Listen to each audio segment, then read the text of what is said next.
ৰাতিপুৱা আজি মায়ে ঢেঁকী দিব লগা দিছে বিহু পিঠা নহয় এনেই ঘৰতে খাবলৈ আকৌ পিছফালে আহি দেখোঁ আয়ুষ আমি লগত তাঁতৰ কামত লাগি আছে সি ববিন ফুৰাই আছে দেখিছা আমাৰ আয়ুষ অল ৰাউণ্ডাৰ ভাতো বনাই ৰুমো সাৰে ৰুমো মুচে চব কৰিব পাৰে বাৰু এতিয়া দোকান আহিলোঁ আকৌ মা আৰু দাদা এতিয়া এফালে যাব মানে জন্মদিন এটা আছে অলপ নিজৰে হয় সেইকাৰণে কাপোৰ এযোৰকে আনিছোঁ আৰু এতিয়া মাহঁত যায় এটা দোকান ময়ে চলাম আকৌ তেনেকুৱাতে মাছৰ বেপাৰী এজন আহিল মাছ বোলে তিনিটাই আছে তাকে ল'বলৈ জোৰ কৰি আছে মই বোলো হ'ব দিয়ক কাটি কৰি দিয়ক লৈ লওঁ আৰু এটা জুখি মেলি কাটিব লাগি গ'ল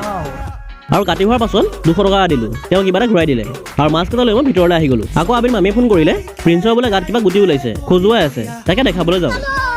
আৰু আহিলে দেখাই মেলি কিবা মলম চলম লৈ ল'লোঁ আকৌ চেণ্টাৰ আহিলে সি কিবা এজন নোলোৱাকৈ নাযাবই আজি আকৌ তাক চিপছৰ গোটেই পাত্তাটো লাগে যেনে তেনে ভুলাই মেলি সৰু কিবা দি পেলাই লৈ আনিলোঁ আকৌ এখন দোকানত সোমাওঁ দেখি বন্ধুক দেখিলে সেইটোও লাগে মই নালাগে বুলি ক'লোঁ সি মোক মাৰি মেলি একেবাৰে শেষ কৰি দিছে টানি টানি নিছে উপায় নাপাই দামটোও সুধিলোঁ কিন্তু যিহে দাম ক'লে মামে কয় নালাগে বলচোন আৰু এই আমাৰ দোকানত আহি লৈ মাৰ কচু চুলে কানি আছে বাৰু ঠাণ্ডা দিয়াত শান্তি